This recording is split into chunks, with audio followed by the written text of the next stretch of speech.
Imagina que alguien te deja un mensaje enorme, tan grande que solo puedes leerlo desde el aire. Un mensaje grabado en el suelo de un desierto, en un lugar donde casi nunca llueve, donde el viento apenas sopla, donde las condiciones son tan perfectas para la conservación que ese mensaje lleva más de 2000 años intacto.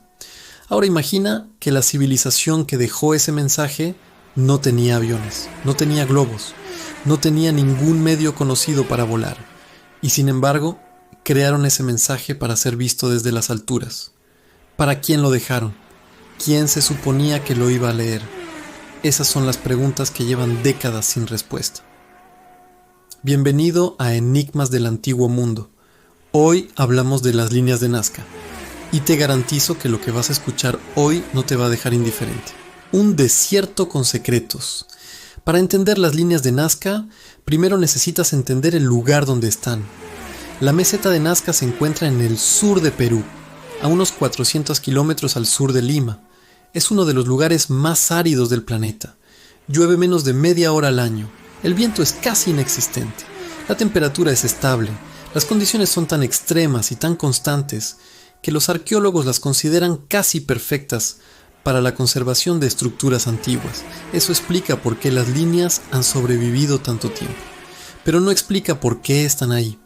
La meseta de Nazca es una planicie enorme de tierra rojiza cubierta por una capa de piedras oscuras de óxido de hierro.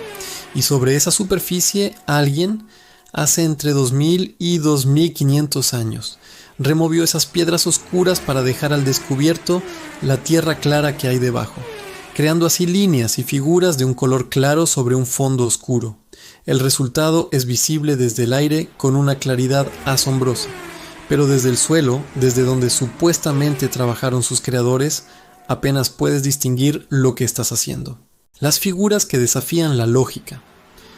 Las líneas de Nazca no son solo líneas rectas, aunque las líneas rectas ya son suficientemente misteriosas por sí solas.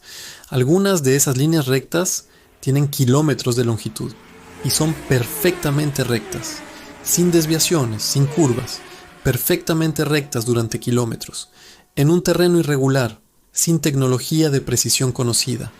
Pero además de las líneas hay figuras enormes llamadas geoglifos, figuras de animales y plantas y formas geométricas trazadas con una precisión extraordinaria. Hay un colibrí de 93 metros de envergadura, un mono con una espiral perfecta en la cola que mide 135 metros, una araña de 46 metros, un cóndor de casi 140 metros de longitud, un perro, una ballena, un lagarto, figuras de plantas y flores, y formas geométricas perfectas, espirales perfectas, triángulos perfectos, rectángulos perfectos, todo dibujado en un desierto desde el suelo por una civilización que supuestamente no podía ver lo que estaba dibujando. Porque repito algo que es fundamental para entender este misterio.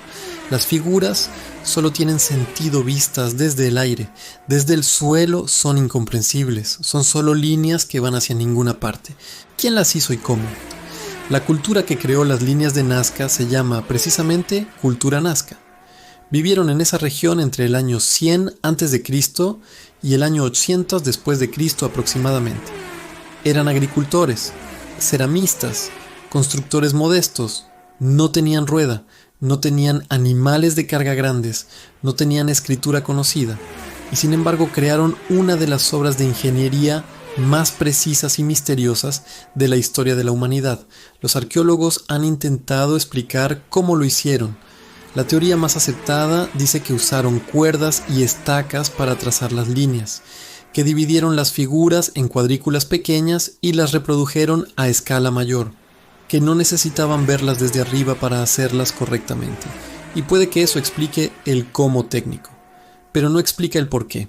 ¿Para qué tomarse tanto trabajo creando figuras que solo son comprensibles desde el aire si no tienes manera de verlas desde el aire? ¿Qué sentido tiene eso? A menos que no las estuvieras haciendo para ti mismo. El descubrimiento que lo cambió todo. Durante siglos las líneas de Nazca pasaron desapercibidas. Los habitantes locales las conocían pero no les daban mayor importancia. Eran simplemente parte del paisaje.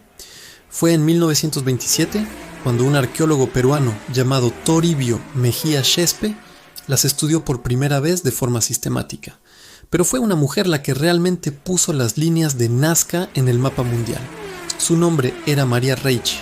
Era una matemática alemana que llegó a Perú en los años 30 y dedicó el resto de su vida, más de 50 años, a estudiar, medir, mapear y proteger las líneas de Nazca. Murió en 1998, con más de 90 años, habiendo pasado décadas durmiendo en el desierto para proteger las líneas de los vándalos, y su teoría principal era que las líneas tenían una función astronómica, que eran un calendario gigante, un observatorio a cielo abierto que los Nazca usaban para marcar los ciclos de las estrellas, los solsticios, los equinoccios, las épocas de siembra y cosecha. Es una teoría respetable, inteligente, bien documentada, pero no explica todo. Y lo que no explica es precisamente lo más inquietante. La teoría del aeródromo. En 1968, un escritor suizo llamado Erich von Däniken publicó un libro que se convirtió en uno de los más vendidos de la historia. Se llamaba Recuerdos del futuro. Y en ese libro von Däniken propuso algo que escandalizó al mundo académico, pero que fascinó a millones de lectores en todo el mundo. Propuso que las líneas de Nazca eran pistas de aterrizaje, que habían sido construidas para guiar a naves espaciales extraterrestres, que los dioses de los Nazca eran seres de otro planeta que visitaban regularmente esa región y que los Nazca construyeron esas marcas para señalarles el lugar de aterrizaje. La arqueología oficial rechazó esa teoría de plano y tiene argumentos sólidos para hacerlo. Las líneas no están niveladas, tienen irregularidades en el terreno. Ninguna nave, ni antigua ni moderna, podría aterrizar sobre esas superficies sin destrozarse. Pero aunque la teoría del aeródromo tenga problemas técnicos serios, la pregunta de fondo sigue en pie. ¿Por qué crear figuras que solo se ven desde el aire si no esperas que alguien las vea desde el aire? Las figuras que no encajan. Entre todas las figuras de Nazca hay algunas que resultan especialmente perturbadoras. Una de ellas es la figura conocida como el astronauta o el hombre de Nazca. Es una figura humanoide de aproximadamente 30 metros de altura, grabada no en la llanura, sino en la ladera de una colina. Está de pie. Tiene lo que parecen ser dos grandes ojos redondos, una mano levantada hacia el cielo como saludando, y una cabeza que algunos describen como envuelta en algo parecido a un casco. Los arqueólogos dicen que es simplemente una representación humana estilizada típica de la cultura nazca. Quizás, pero la combinación de los ojos enormes y redondos y la mano levantada hacia el cielo en el contexto de todas las demás figuras resulta cuando menos llamativa. Hay también una figura que se parece de forma sorprendente a un ser con grandes ojos y cabeza desproporcionada, que la arqueología clasifica como una representación de un chamán o de un ser sobrenatural de la mitología nazca.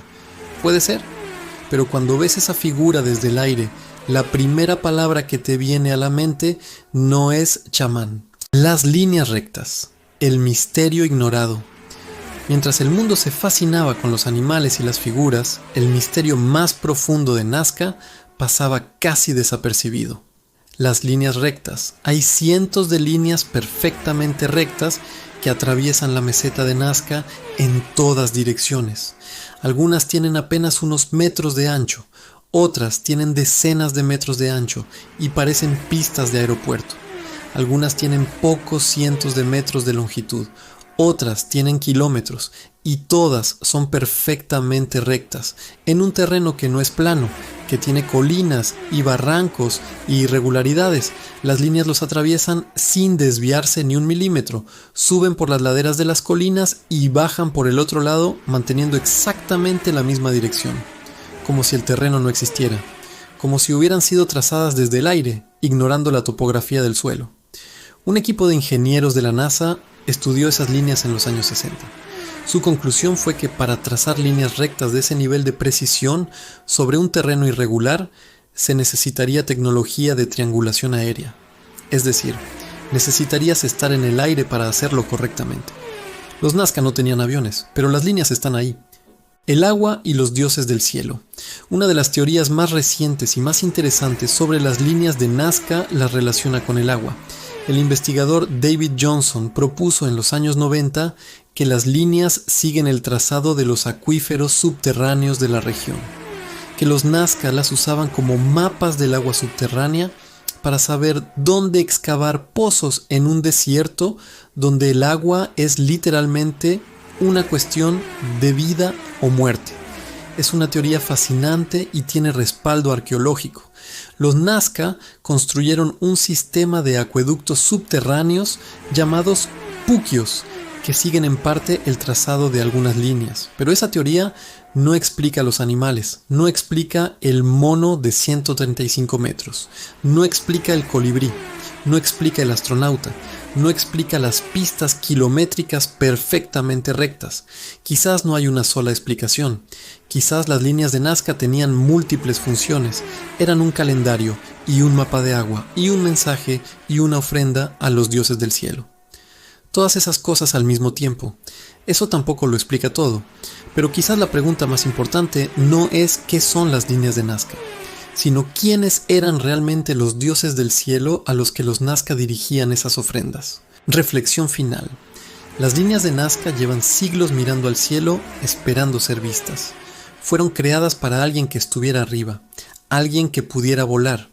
Y la civilización que las creó no podía volar, al menos no con la tecnología que la arqueología oficial les atribuye. Ese es el nudo gordiano de Nazca, la pregunta que no tiene respuesta cómoda. Podemos explicar el cómo técnico: cuerdas, estacas, cuadrículas, trabajo colectivo, pero no podemos explicar el para qué sin aceptar una de dos posibilidades igualmente incómodas. O los Nazca crearon mensajes para dioses imaginarios, con una devoción y un esfuerzo sobrehumanos, o los dioses a los que dirigían esos mensajes eran reales y podían volar. Y la siguiente pregunta ya la conoces. Si podían volar hace 2000 años sobre el desierto de Perú, ¿de dónde venían?